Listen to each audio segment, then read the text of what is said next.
podéis ver mi setup, tanto de audio como de sonido.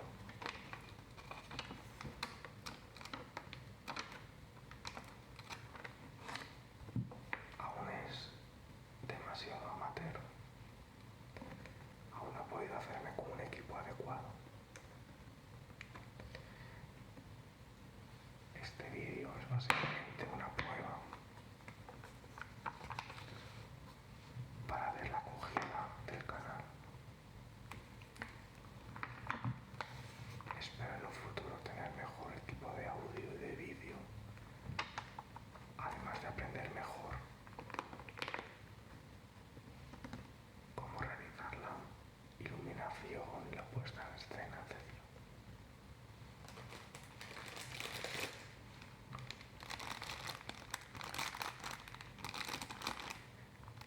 Quizá alguno de vosotros,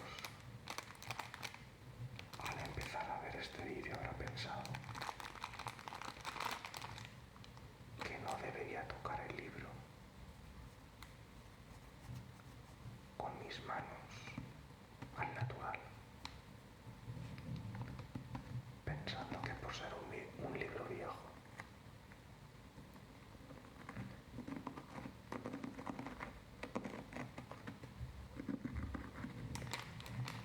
debería usar guantes.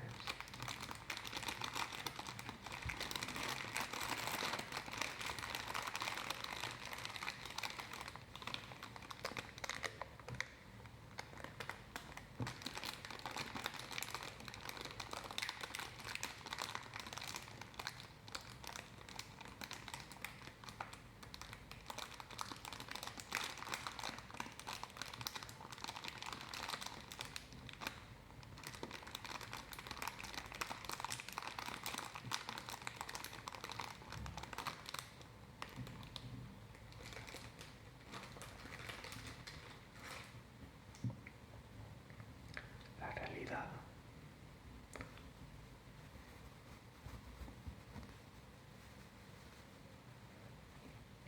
es que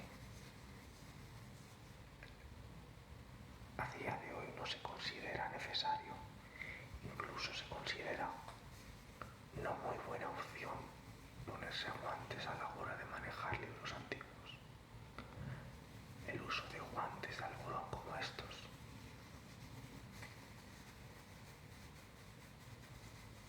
han quedado relegados simplemente a las películas de Hollywood.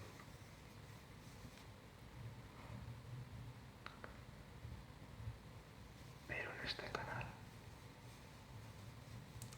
creo que quedan muy bien y hacen un sonido muy agradable. Por eso vamos a probar a usarlos durante la inspección de estos libros que os quiero mostrar hoy.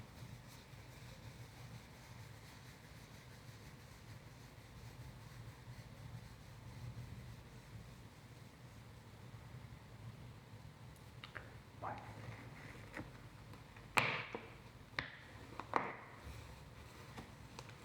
ahora mismo ya me estoy encontrando la razón por la que no se recomienda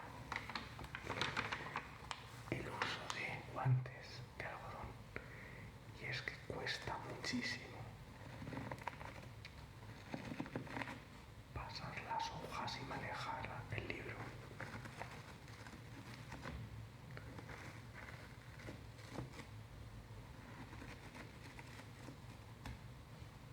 Noto demasiado la pérdida de sensibilidad.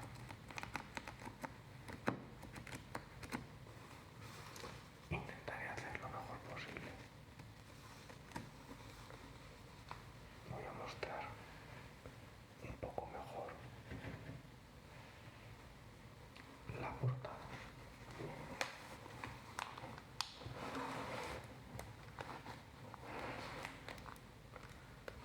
Verlo aquí.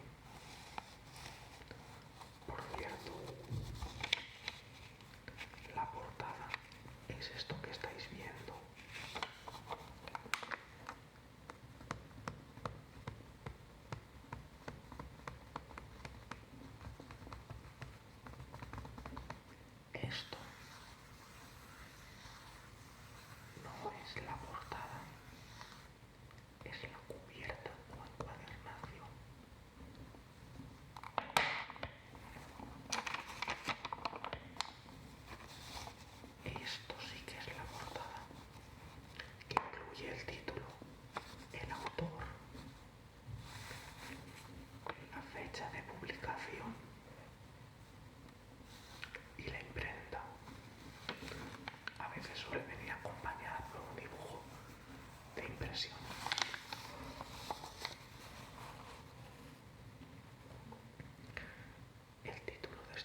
no es el líder del Partido Popular. Es un autor muy famoso de la época de la Ilustración española del siglo XVIII. Otra duda que podáis tener ahora mismo es qué significa el tema de las licencias necesarias. Resulta que en esta época, para poder imprimir un libro, era necesaria la aprobación del Tribunal de la Inquisición. Bueno, no exactamente el tribunal, sino el órgano censor de la Inquisición. Entonces, al principio de los libros, en las primeras páginas, las primeras 15-20 páginas, suelen escribirse las aprobaciones y licencias que dan el aval y visto bueno de que el contenido del libro no daña los dogmas católicos.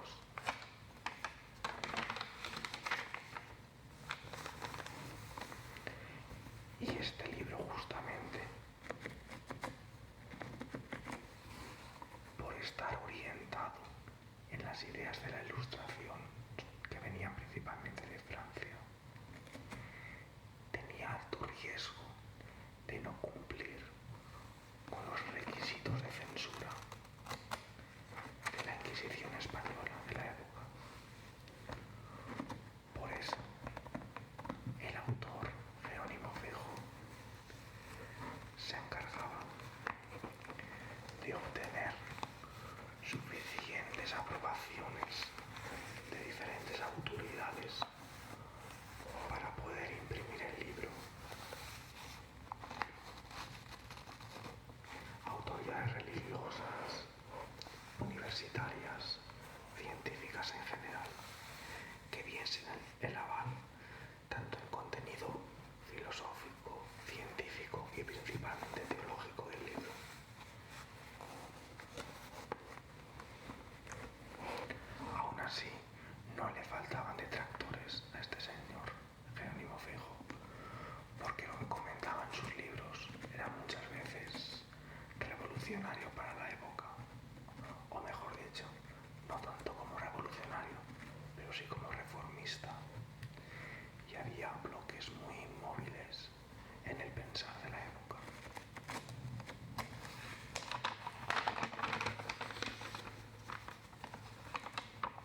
es muy interesante porque es una carta en relación sobre la existencia o no de afecto en los animales.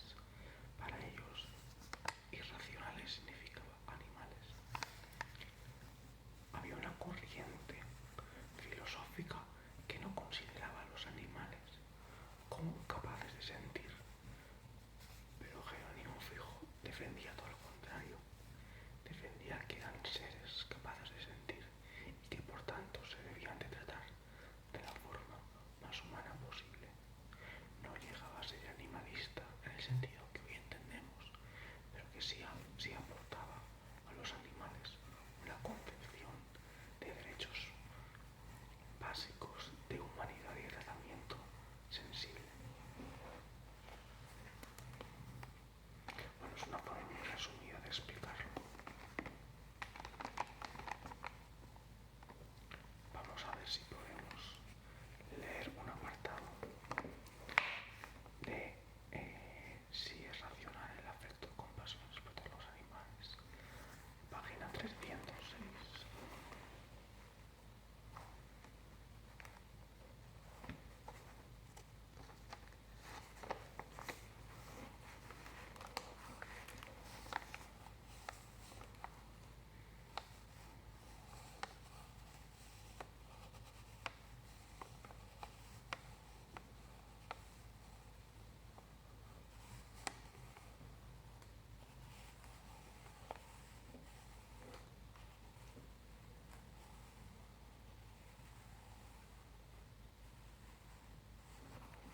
Vamos a ver si encuentro un parágrafo sencillo.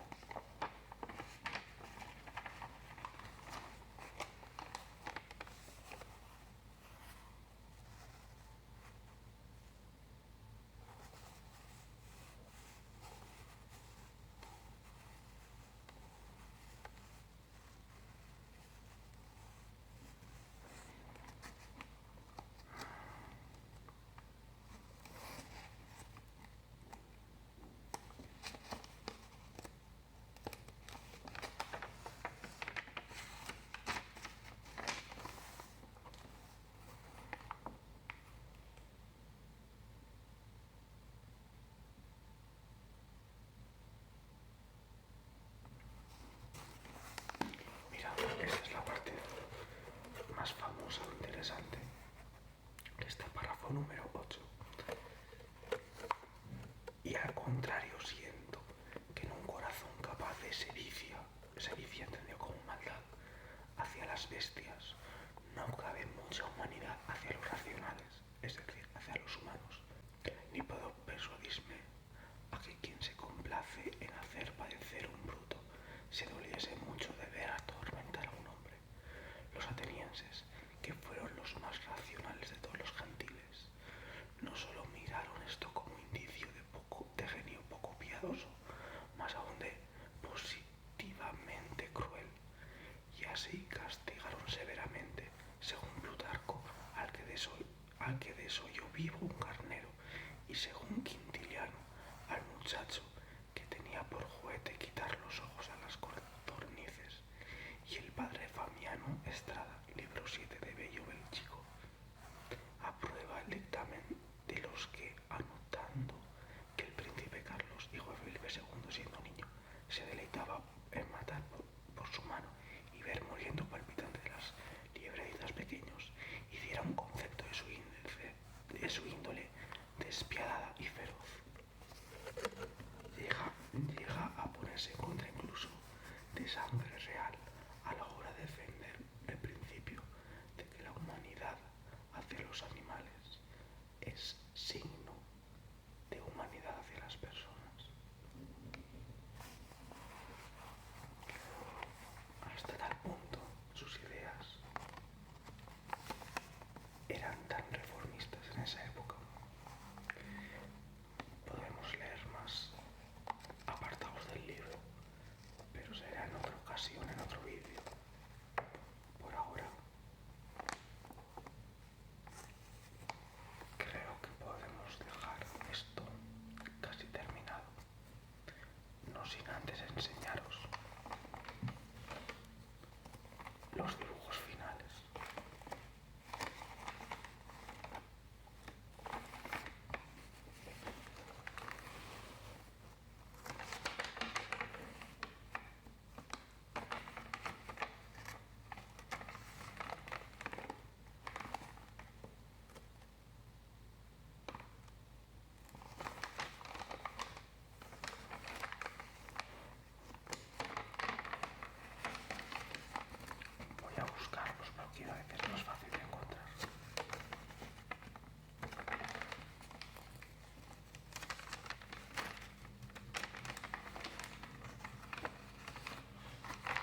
pasa del siglo XVIII al siglo XIX.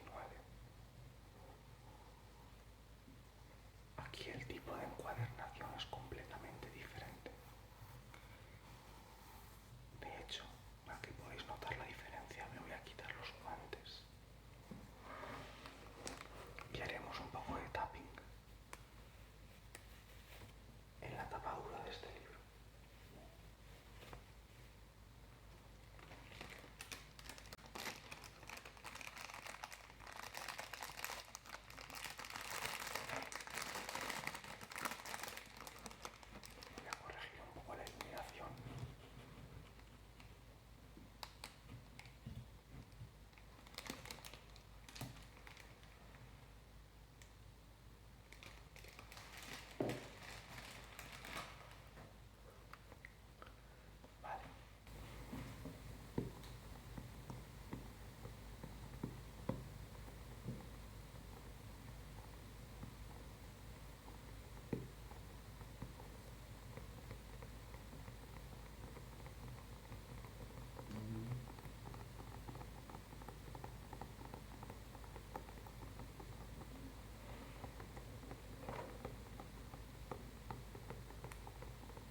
especificaciones en cuanto a pendientes, curvaturas, tipos de sección de la carretera, criterios para unir poblaciones, evitar montañas, hacer los mapas topográficos, etcétera, etcétera, etcétera. En España sería la primera vez que se establecen unas normas científicas a la hora de diseñar carreteras.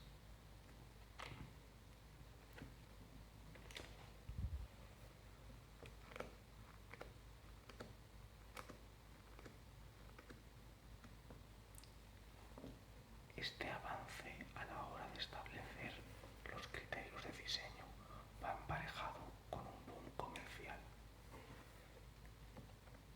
Se llamaban carreteras porque era el espacio para el paso de carros tirados por caballos y los criterios de curvatura, pendientes, etcétera, estaban orientados para el tiro de los caballos,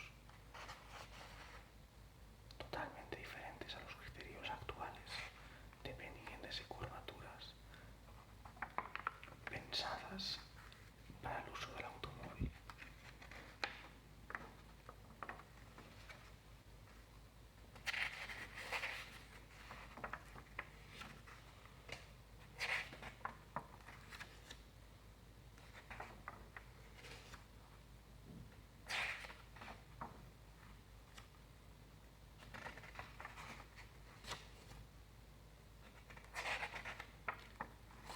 En la actualidad hay carreteras como la Nacional 330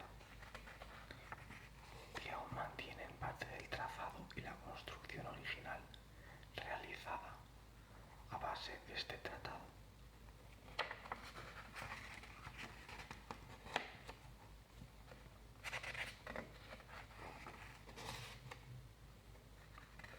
De hecho, a la altura de entre Gandía y Oliva, en la costa de Valencia, aún hay tramos que conservan partes de las estructuras originales de la carretera ejecutada en base a estos principios.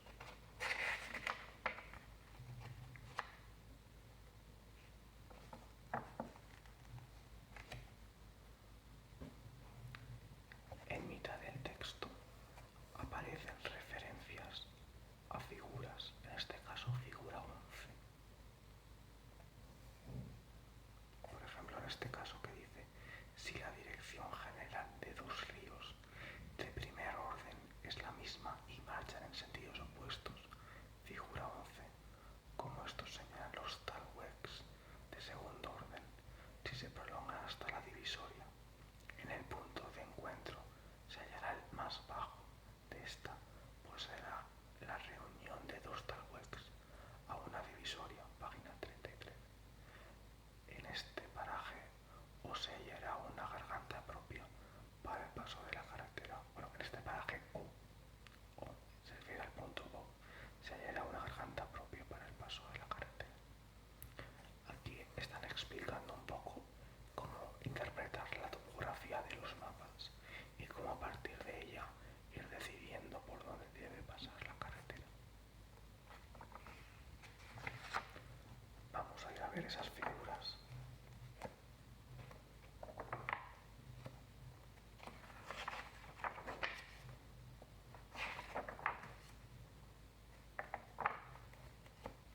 Las figuras suelen aparecer al final del libro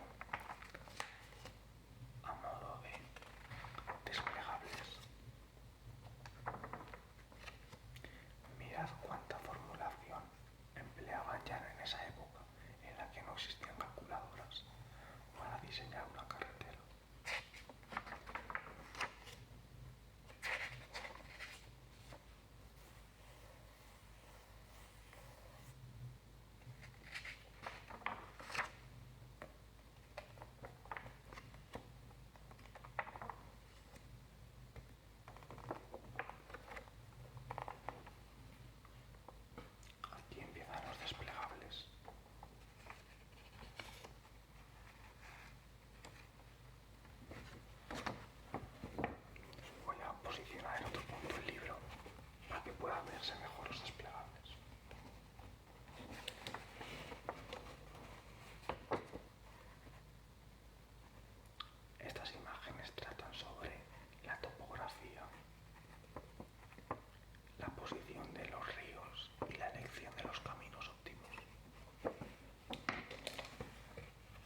fábrica para pasos inferiores, badenes, incluso monumentos para poner al lado de la carretera, como había aquí abajo.